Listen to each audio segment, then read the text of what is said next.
Good day, all. Let me get started with today's GTAP virtual seminar on the GTAP 11 database. You saw the opening slide with the protocols for today, so please keep your microphones muted. We will have a discussion at the end of all presentations, and just raise your hand and also be aware that you are being recorded. So we're very happy today to present the launch of version 11 of the GTAP database. We launched it publicly just recently, even though the journal article came out over the winter. I'm going to let my colleagues do the deep dive on the different components of the database. Just let me talk about some of the highlights. We've added the one big highlight, of course, we've added a new reference year, so that's 2017. We will be, and the database has been posted for the earlier year, 2004, 7, 2011, 2014. We've added a huge number of new countries from the previous releases, probably the biggest increase in countries we've had in quite a while. A lot has been to fill in the gaps, the considerable gaps we had in Africa. We worked with our partners, with the United Nations Economic Commission for Africa and ADIS, as well as with the World Bank and IFPRI. So we've gone from 121 individual countries to 141 now. We count roughly there are 250, so we're missing roughly 90 or so. Most of them are small island states, but we're picking up quite very significant percentage of the global population and GDP. The database is available now in the standard, what we call the facelifted version. So this is the version of the database linked to the latest version of the GTAP model, so V7. It's quite similar to what we call the classic database, but we've renamed some of the header arrays, and structurally the biggest differences are the addition of the make matrix and the transformation of the investment vector from the production side to the final demand side. We're also posting the GDX format, and both are fully harmonized at this stage. So the HAR files and the GDX files are perfectly mirrored. One other big change in terms of the database is that we've consolidated all the non-CO2 emissions into a single file. So previously we were posting what we call the non-CO2 database, which just had the other greenhouse gases, so nitrous oxide, methane, and the F gases as a bundle. We now have merged the air pollution database as well with that database, and it also now includes process emissions and residual land-based emissions. Maxim will go into further detail on that. This version includes a lot of new improvements. We've improved the data collection, particularly on labor, energy and emissions, services trade. Again, we'll go into further detail as we move forward on this seminar. We introduced quite a number of changes to the concordances and mappings, and so there are quite a number of improvements compared to the previous release. Looking ahead, we hope to post a satellite account as soon as possible, so that for the GMIG database, the GDYNE database, the MRIO database, the AEZ or land use database, the power database, and nutrition. So you should be seeing those being posted over the next few weeks. We will be posting eventually a new satellite account that reflects a lot of work that's been done on non-tariff measures, mostly done at UNCTAD in Geneva, but also with the World Bank and partners around the world. So this will be ad valorem equivalents of estimated NTMs at the bilateral level. So that should be a boon to all of you working on trade barriers. We've started working on version 12, the never-ending process here at the center. We will be only jumping ahead 2 years, so we'll have the new reference year will be 2019. In part, this is driven by the fact that COVID has really messed up economic data between 2020 and 2022, probably. We'll see, where we go with version 13, but the next version will be 2019 reference year. We're also looking at improvements in the build procedure, and you're likely to see more on that as we move ahead. So without further ado, let me pass it on to my colleagues, and then we'll hopefully have enough time to take on questions from the audience. So I think, Angel, you're first up, yeah? Yes, can you hear me? Yep. All right, let me just try to go full screen here. Okay. So yeah, good day to everyone. My name is Angel Aguiar, and I'll be starting with a little bit of an overview. Time is short, so I will speak a few minutes and then pass it on to my colleagues for other dive deep into specific sectors. So I thought I'll begin not assuming that people know what the GTAP database is. And I just want to emphasize that it is constructed, right? We aim to provide a snapshot of the world economy for any given reference year by combining many different international data sources. Basically, what we're doing, or the task at hand, is to reconcile them.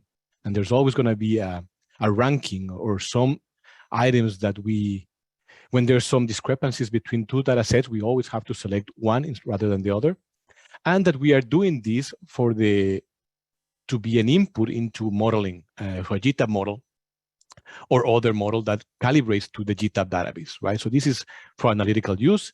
Many of these models that we are aiming to serve are comparative statics. So that's why we began with like 1 reference years in the previous GTAP database.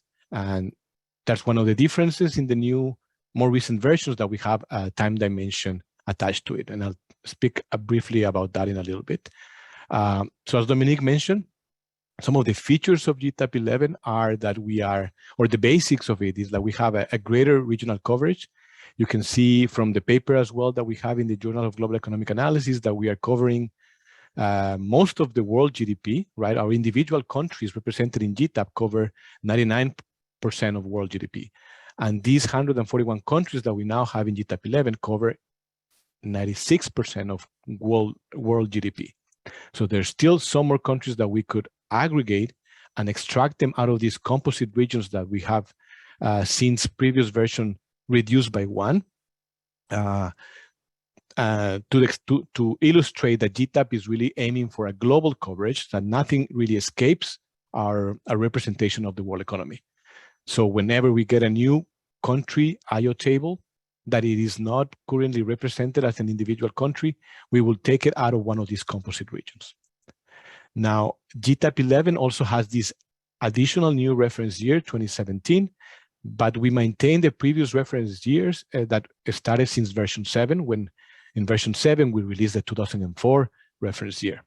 And the reason for doing this is that we have identified that subscribers, users, were combining the different GTAP versions to kind of build this time series data set. The problem with that, in our view, is that you are incorporating different versions that have different methodologies, different set of improvements, and that would be biasing your studies.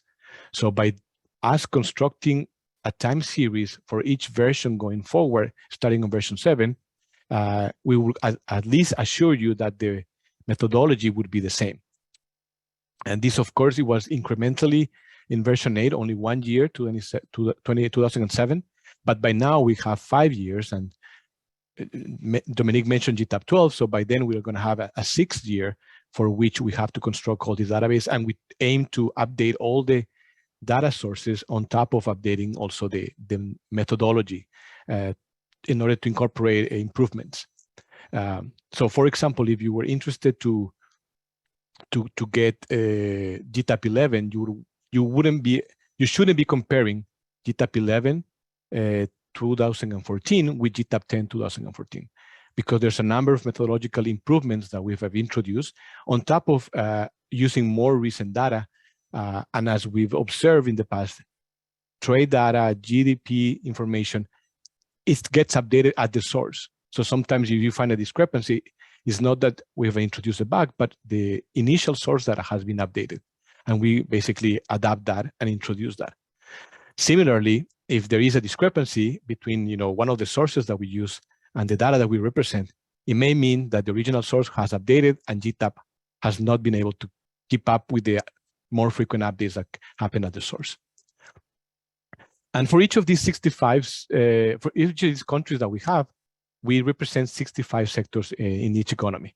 These 65 sectors is stable since version 10. It encompasses agriculture, food, manufacturers, and services.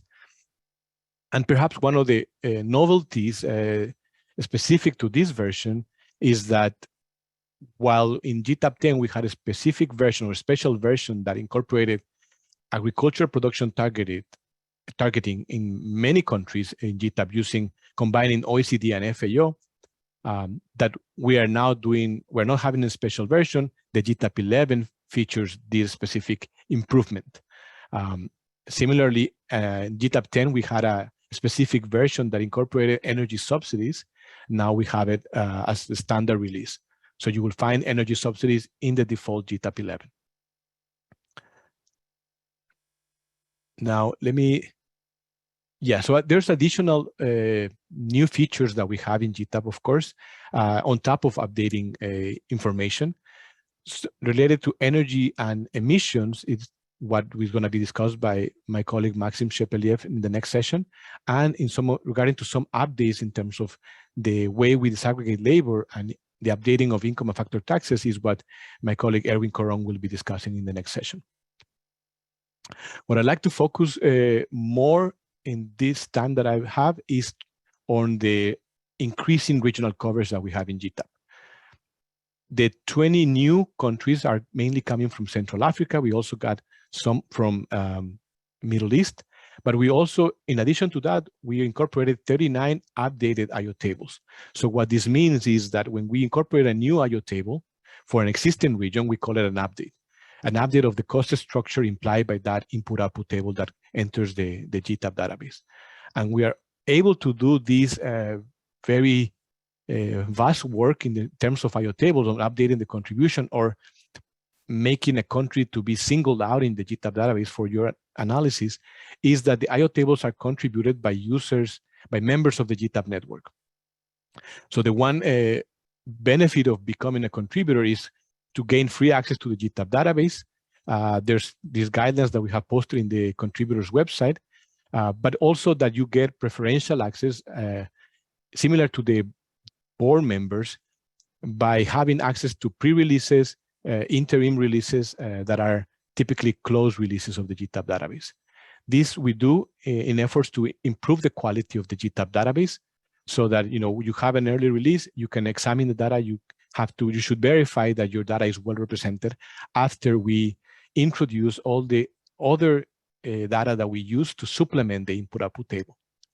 And again, we do this because IO tables are not necessarily representing the latest or more recent reference year. Since we collect data for, say, 2017, but our IO tables can be as old as 2004, then we want to raise this up to a common reference year. So we perform these updates using supplementary data in international trade data, services, merchandise, energy, agricultural production, etc. Another thing that I would like to mention here that is also kind of novel in GTAP 11 is the use of a new source of data for services trade data. Prior to GTAP 11, the main goal was to take on the unilateral trading services information and then bilateralize it. But in the GTAP 11, we take advantage of two data sets that were more or less recently developed. One is the balanced trading services by the WTO and the OECD. called BATIs. And basically, they've already have, for a category of services, they have already performed this bilateralization, and the country coverage is very rich. While we were set into doing that and avoid having to do the bilateralization in-house, we quickly realized that the sectoral detail was not as detailed as what GTAP represents. So we had made use of another data set, recently constructed, the trading services data by mode of supply, which is very detailed, but is only unilaterally available. So we use TISMOS to disaggregate certain sectors. For example, in BATIS, there's only one transportation sector, but in GTAP, as you know, we have transportation services by mode of supply, whether air transport, other transport, or water transport. So this is how we maintain the bilateralization that was performed by WTO OECD, but just disaggregating using the TISMOS data. As Dominique mentioned, and here I'm just like listing them out, we have a number of satellite and extensions that come now that standard GTAP is released. Now we focus our attention to these other satellites. In bold, I've highlighted the ones that came out with the standard GTAP distribution. And as Dominique mentioned, we are working on others extensions like the GTAP Power, migration, the foreign income payments and receipts, land use and cover dataset, the GTAP MRIO, and bilateral time series trade data, and food balance sheet, or the nutrition accounts. In terms of the distribution format, this is just, again, reiterating what Dominique mentioned. We've moved to the version 7 of files consistent with the version 7 of the GTAP model, but we also have still a conversion to GTAP 6 model, so to allow for backward compatibility, right? So, but at front, if you look at the disaggregated data in your GTAP folders, you will be, perhaps if it is different, it's because you're not pretty much looking at the version 7 model, because these files will work well with that version of the model. Once you run your aggregation, if you're using one of the two GTAP AG or FlexAG distributions, you will see a folder with the GTAP, with files consistent with the version 6 of the GTAP model. In terms of the GAMS data exchange that we are also producing now, those are disaggregated so that folks can aggregate on their own. And sorry, I didn't realize I had a time here, but I was almost done. The only thing I wanted to mention is that we had, as I mentioned, two ways of documenting, and one is on the Journal of Global Economic Analysis that you've probably already seen since December, and the second one, more detailed with more information about the input-output tables, is coming soon. We're working on it as well to produce and post it in the GTAP website. And I think with this, I can pass it on to Maxime Chepelier. I think Erwin is next, yeah? Oh, are we next? Is that right? Yeah, oh, sorry, my on bad. the agenda, yeah. Mm-hmm. Okay, can you see my screen? Yes. All right, so I'll be discussing the improvements and updates we made to the income and factor taxes and the labor flows. I'll go through what these income and factor taxes are, and then go into the labor flows afterward. So if you're not aware, there are additional headers in the database that implicitly calculates taxes. For income and factor taxes, these are based on 3 headers. In the new version 7 model, what we call Inc tax is based on the value of endowment used by firms at basic prices minus the value of output at suppliers' prices. So basically that's income tax. And then in the factor tax, we have what we call E-tax, which is derived from the value of endowment purchases by firms at purchasers' prices less the value at basic prices. So these are these taxes, income tax and factor tax, are based on a database called Government Finance Statistics, which is maintained by the IMF.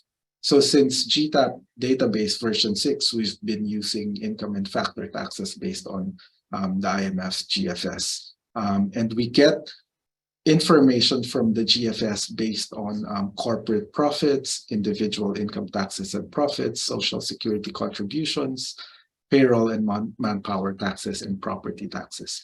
So what we did for version 11 is that we updated the income and factor tax data that we use. So in version 10, we didn't have enough information for 2014 when we published the database. So what we did for version 10 was to use 2011 rates for 2014. But for version 11, we have full coverage for all reference years. We were also able to increase the coverage because IMF now covers about 180 countries, although there are some missing observations still and some patchy coverage for some countries. To address that, what we did is we went to the OECD's global revenue statistic database, which also has the same, almost the same year of coverage, so that if there is a missing information in the IMF GFS data, we look at the OECD data and we fill those in using OECD. Doing this also allowed us to look at, to compare the data from OECD and the IMF, and in general, they're fairly consistent. So by using IMF data, we were able to get 180 countries, and then for the OECD database, we were able to add 3 countries on top of gap filling and comparisons.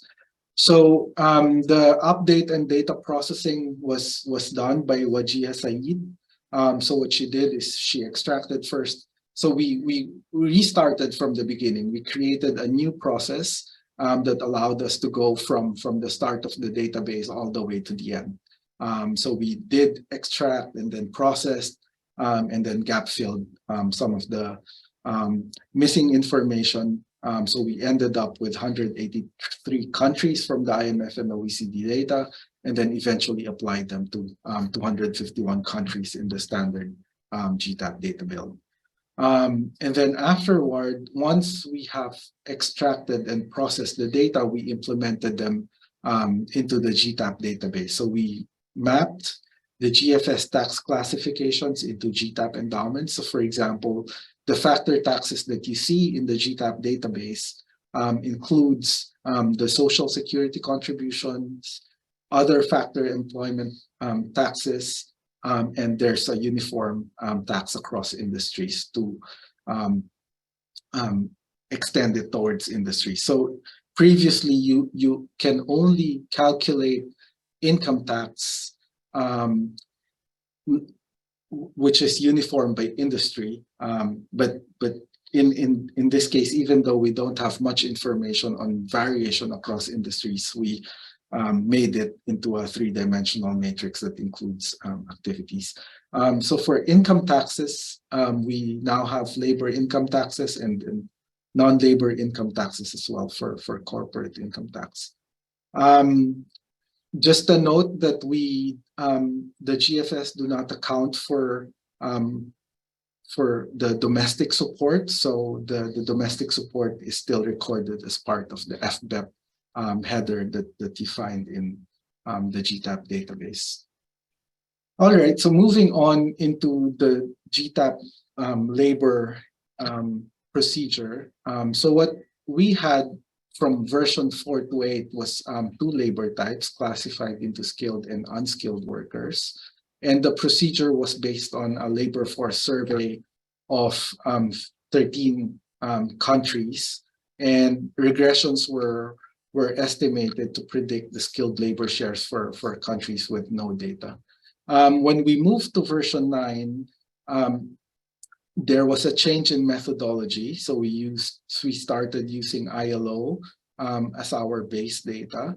And in there, we had 5 labor types, 2 skilled and 3 unskilled workers. So on the right-hand side of your screen, you see that your IO table contribution comes with typically 1 labor type, and then that gets updated using what we call a fit procedure. And then after that, we disaggregate the labor flows in the IO table using information, wage and employment information from the ILO. And then the final global data assembly will include the tax estimates based on the IMF data that I just mentioned.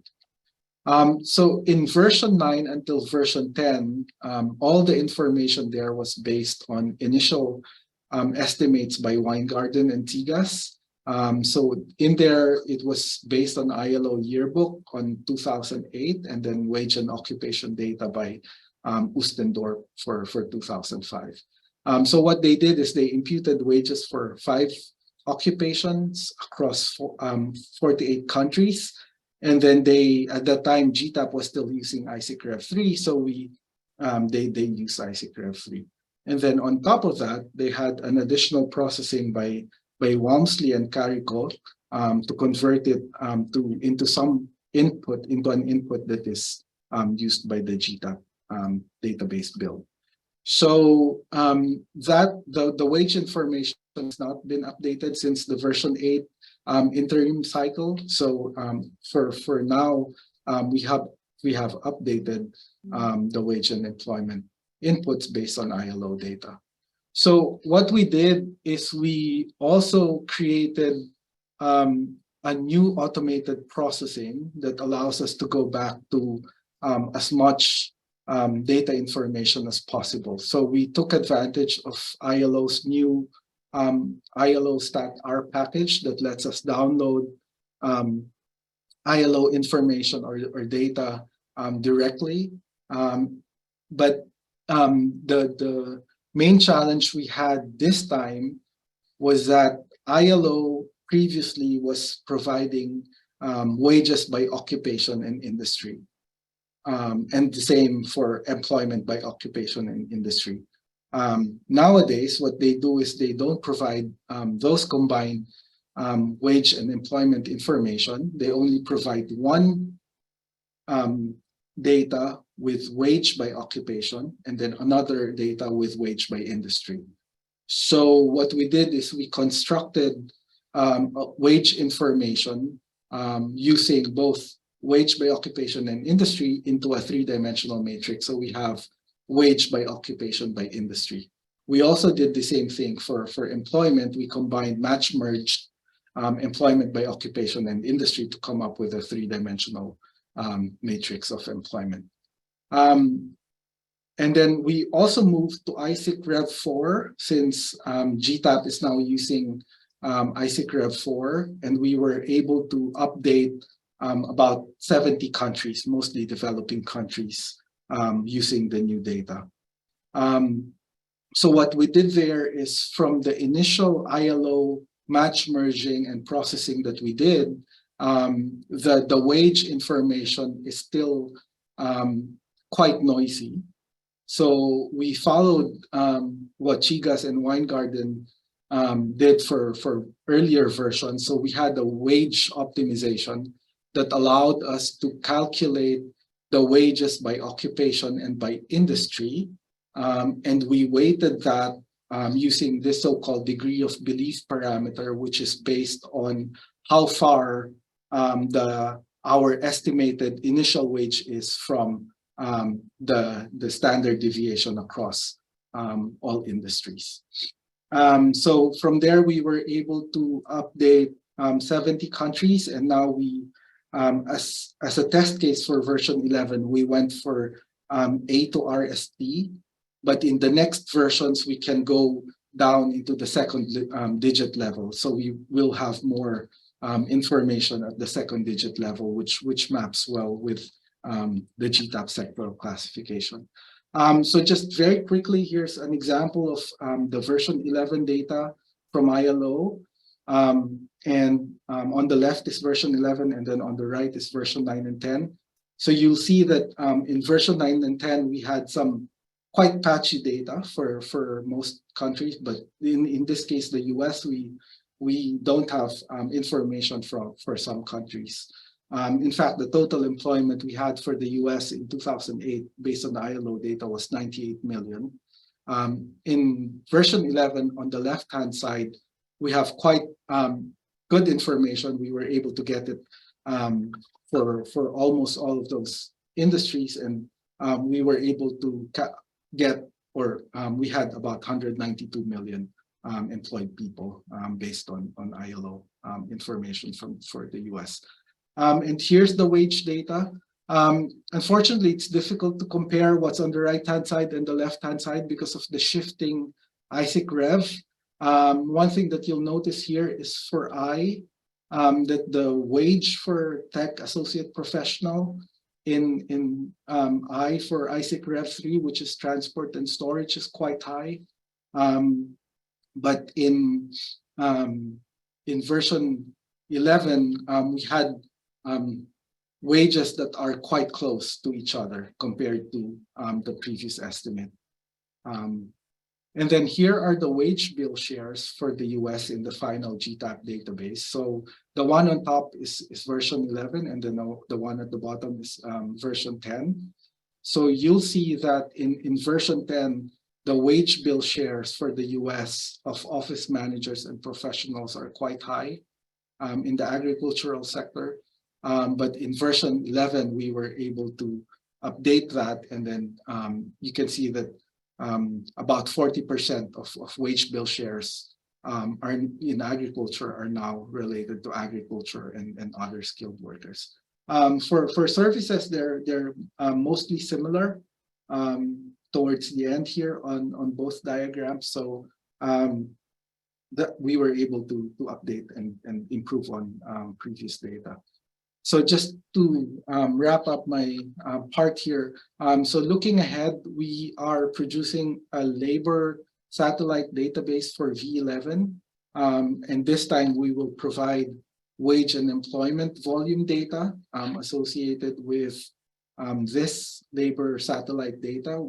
We will combine the ILO data, which distinguishes occupations by, or distinguishes labor by occupation, with the World Bank's gender disaggregated labor database, so that we will end up with wage and employment matrix by occupation, by education, by gender, by activity, and by region.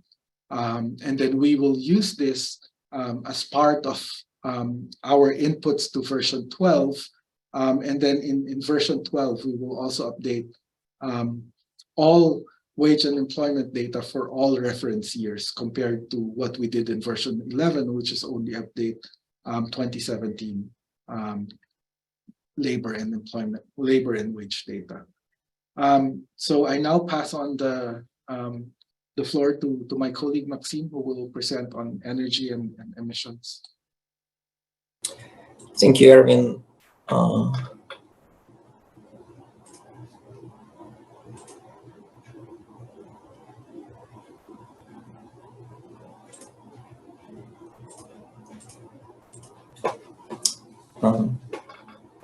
Can you see my screen?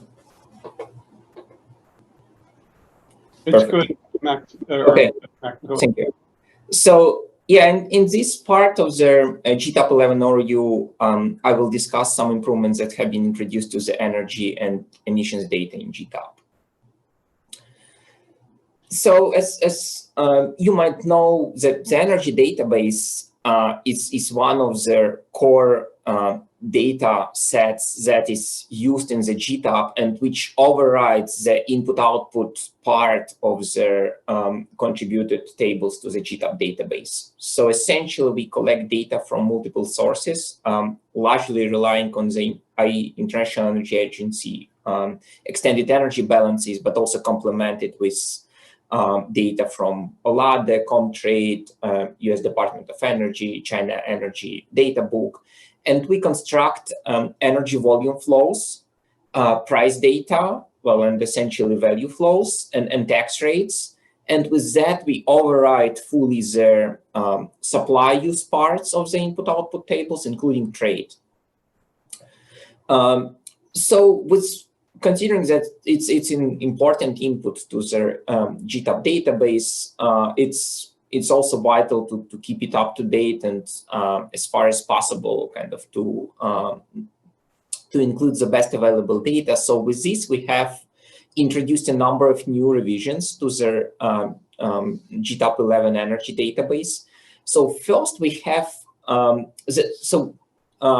number of these revisions, they are driven by some issues reported by the users or discovered by us while conducting some research projects. So first issue was the fact that the Comtrade database, which provides the bilateral trade data for energy flows, it does not properly report bilateral trade for specific energy commodities, in particular natural gas. So for instance, if you would look into Comtrade trying to identify the imports of natural gas by Germany from Russia, you wouldn't see the flow that is actually happening. So Comtrade puts that into unclassified category. And while we use IEA for totals, unilateral totals, for bilateralizing this data, in GTAP 10, we have been still using Comtrade, and this was resulting in kind of inconsistent reallocation of bilateral trade flows. So what we have done in GTAP 11, we have relied on additional data sources, including British Petroleum and Eurostat, to better identify the bilateral trade in energy. So unilateral totals are still based on IEA data. In addition, we have complemented IEA's extended energy balances with energy balances extracted from United Nations accounts. And although UN energy balances are not so detailed as IEA's, they have a wider country coverage. So while IEA covered 151 individual countries, by using UN data, we managed to expand this coverage to 215 countries. So that's where we can exactly cover their energy balance flows using country-specific data. So in addition, as has been mentioned earlier by Angel, so we have introduced fossil fuel consumption subsidies into the standard GTAP database instead of making it as a satellite account or separate release. Finally, there has been some revised treatment of selected energy flows associated with flaring, blast furnace gas, and other recovered gases, which are related to updated accounting of fossil fuel combustion CO2 emissions, which I will discuss over the next few slides. So another update that we have introduced to GTAP 11 is an approach that used to Maxim, we lost the presentation. Really? Okay. Sorry, let me reshare the screen.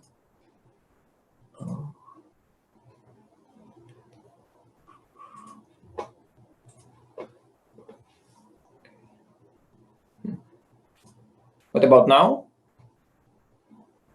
Not yet.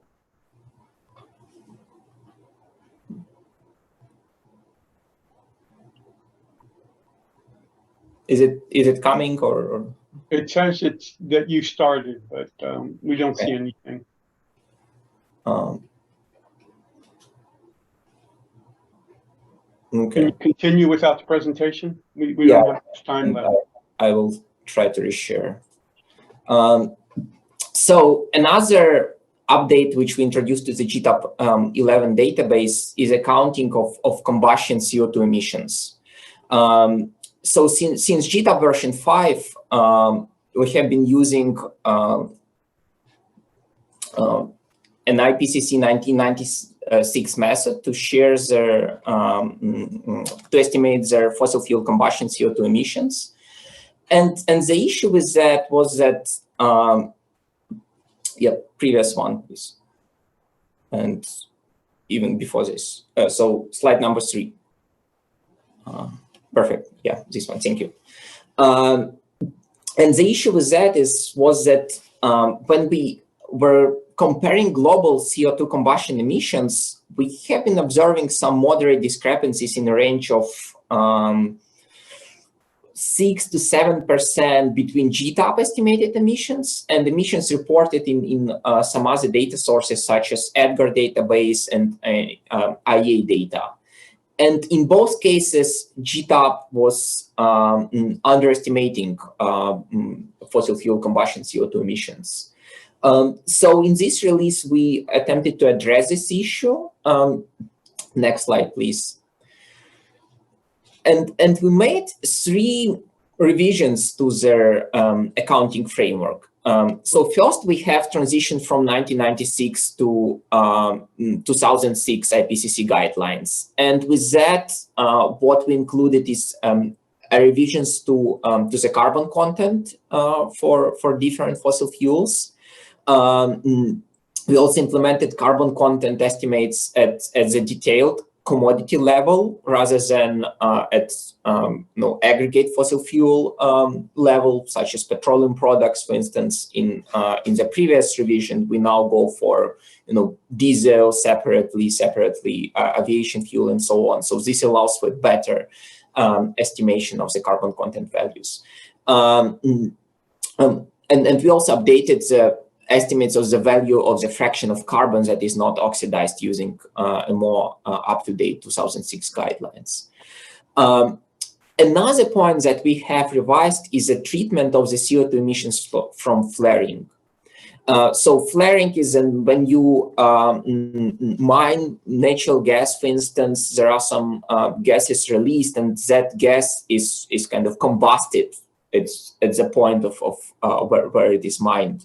So the IPCC framework treats this as fugitive emissions and separates them from fossil fuel combustion. So this is a separate category, not aggregated with fossil fuel combustion. In GTAP 10 and earlier versions, we were merging these flaring emissions from flaring with combustion emissions, and also coming up with some energy flows associated with these emissions.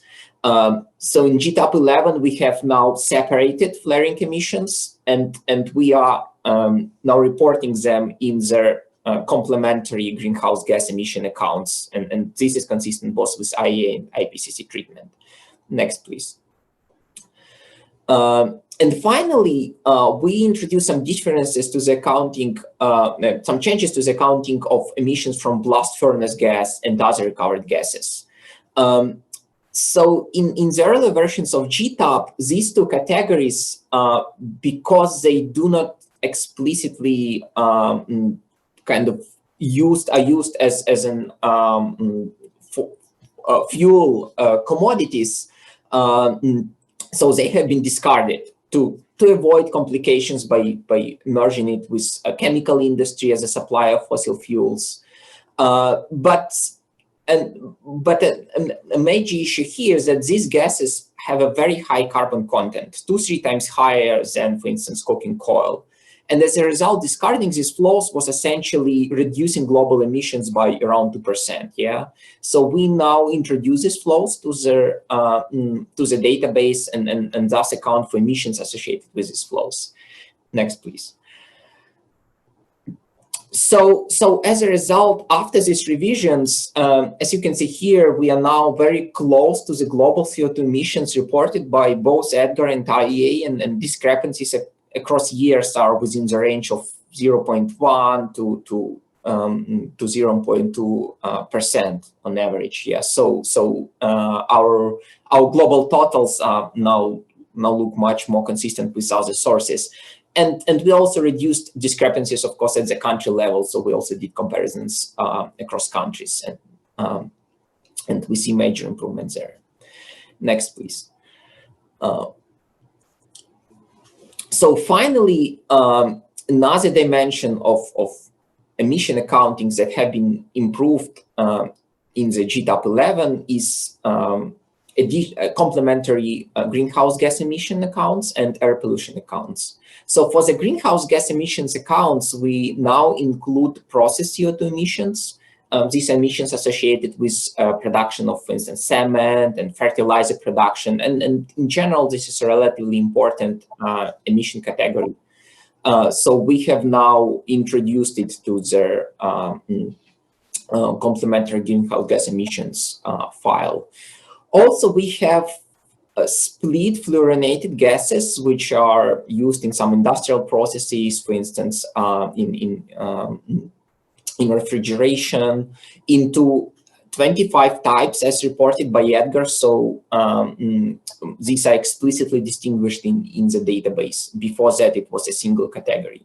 And this split is important because if you implement abatement policies, it's good to have them separated so that specific abatement policies can be implemented to different fluorinated gases.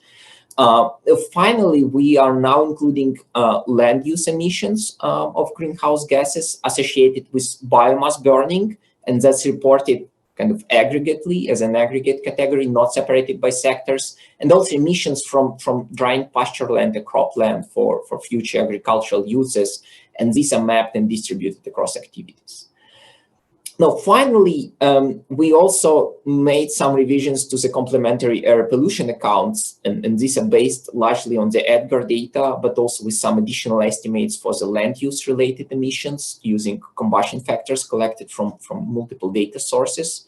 So the data distinguishes 9 types of air pollutants, and it now includes more refined mapping differentiation between fossil and bio-based emissions.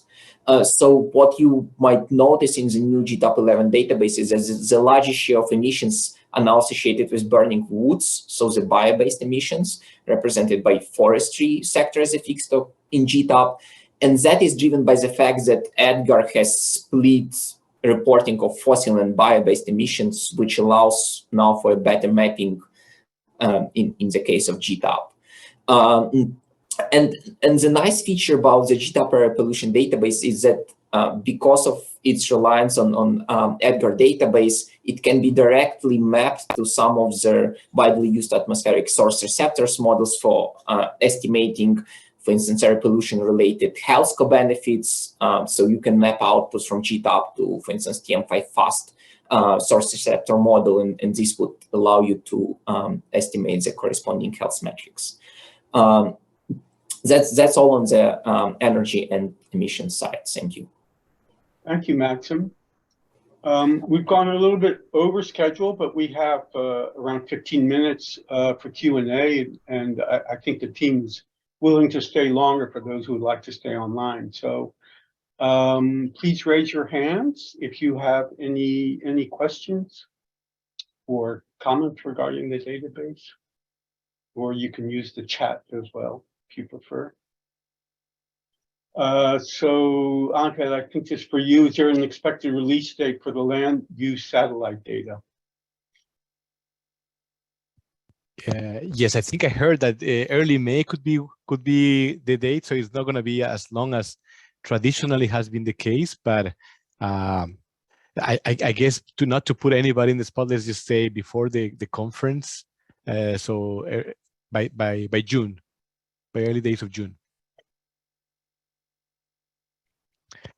We are, in some sense, we're in the process also of converting everything to version 7, right, to the new standard. And of course, we have to run a number of tests to make sure that there's nothing amiss in there.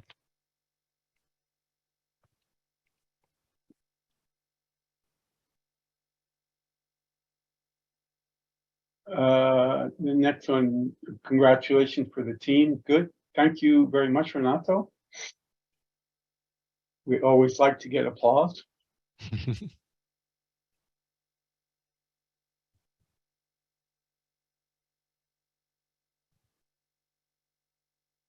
From Ryan, is there any considerable change in international transport? Probably is for you again, Anke.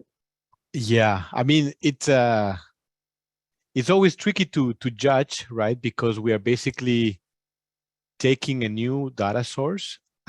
Having said that, the data source is still ultimately getting the data from IMF, right? And so when the question is that maybe, but it's also driven by the change even in the balance of payments from 5 to 6, right? So there's a lot going on at the source of original data that gets trickled into what we use. But yeah, I haven't done any formal check on how much that really means, and perhaps it would be within the balance of payment 6 because they do produce a time series. Say BATIS, it is a time series, so we can address how much it has changed over time when you measure it that way. But comparing that versus balance of payment 5, there could be changes, but that's also methodologically. So it's hard to judge whether it's in fact a change of that sort. I'm sorry. I think it was a very vague response, but that's how I'm analyzing it. like that. But we haven't, just to we haven't made any major changes to the way we handle international transport. I guess the last major change was when we took into account the modal estimates from Valoria et al. Was that right? Yes, exactly. Yeah, that we haven't changed since that part of the program, since Valoria and Nuno, or Nuno and Valoria. Yeah. Okay. So I'm just going to go in order here. Maxim, there's a question on the circular economy. I'm sure you're well positioned to address that. Yeah. So on the circular economy part, we are working on producing GTAP 11 circular economy database, and we are planning to release it publicly later this year. And this would be based on early development of the GTAP 10 circular economy database. And this would include splits of a number of metals into primary and secondary production parts. So steel, aluminum, copper, other non-ferrous metals, but also split of cement, and also split of buildings into kind of green buildings with high energy efficiency rates and standard buildings, and also plastics. Good. I don't know, maybe Angel or Erwin, which versions of GenPack does Run GTAP need to simulate all the sectors? It would be better if you use GenPack 12 because the improvement is about 75% in terms of solution time. We've tried internally for a nominal homogeneity test of the full version 11 database, 65 by 160 sectors. Takes about 45 seconds in our machines here. And for a full tariff elimination, it takes about 30 minutes for a full GTAP database with version 12 GenPack. That's pretty impressive. Good.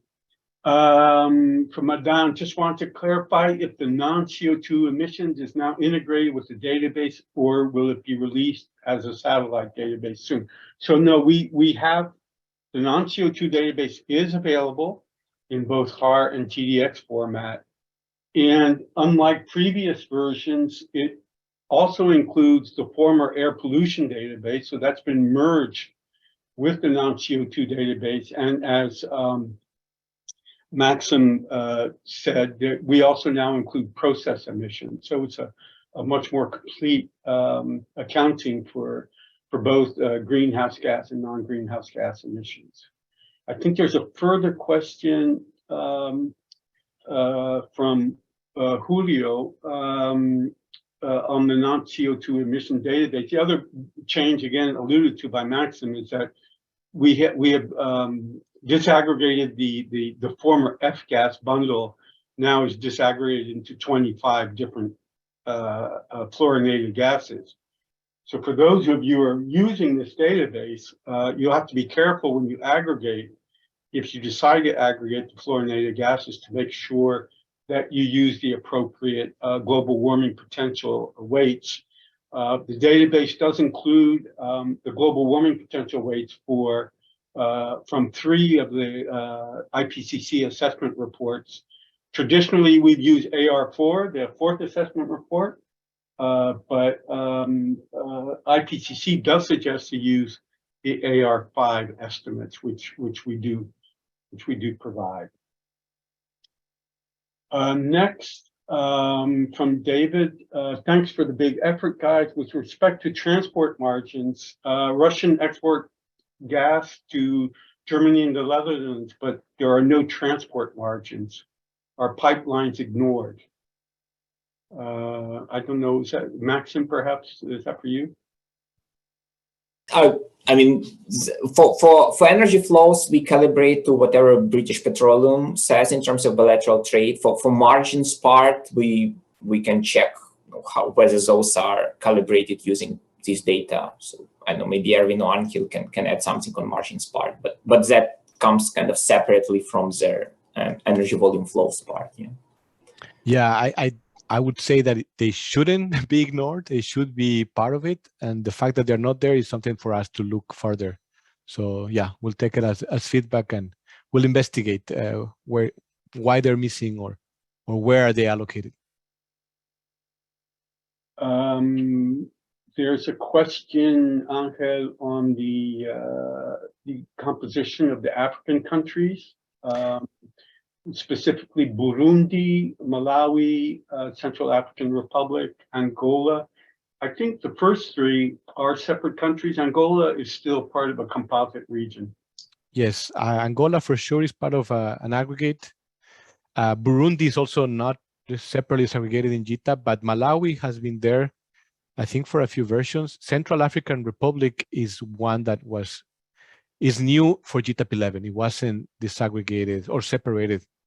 And I believe Angola is in the pipeline. It's the UNECA has, as Dominic mentioned earlier, it has sponsored a number of new countries, and Angola is in their plans to update. So we'll see what we get and for GTAP 12. But yeah, Burundi, I haven't heard from it being in the pipeline. So that's an opportunity for you guys out there. If you have access to these input-output table or supply use tables, reach out to me, and I can let you know how to make a contribution to GTAP, and yeah, we'll have Burundi represented. Nabil has a question on the power database. I think we've prepared it internally. It hasn't been posted yet. Maxim, do you know when it might be available? Yeah, we are planning to post it in May, so we are currently running some tests, but the database has been constructed, yeah. Okay, then a question on water. So I don't think there's been any updates of the original water database that was done a number of years ago. I think it was version 8 or 9. So we haven't done any work on that. Now, the database does cover payments to water services, but that's mainly a utility that provides water to commercial and residential agents, but like water use in agriculture, we certainly don't have. So it would be great to update that water database, but we don't have any plans to do so for the moment. Erwin, there's a question on GTAP adjust from David. Does GTAP adjust work with the facelifted version? We have an initial version, and all the files are there. The only remaining one is the interface and the balancing that allows you to balance a non-diagonal make. So the interface will be available after the conference. So, but the backbone is already available, at least internally for us. I don't see any more. No, I don't see anything more in the chat. And I don't see any hands up, and we're scheduled to end in the next minute or two. So many thanks to all for joining. Since this is a new release, we're always looking towards feedback to improve things. So please give the database a test run or more, and let us know whether any issues arise. And we look forward to seeing many of you in a little bit over a month in Bordeaux.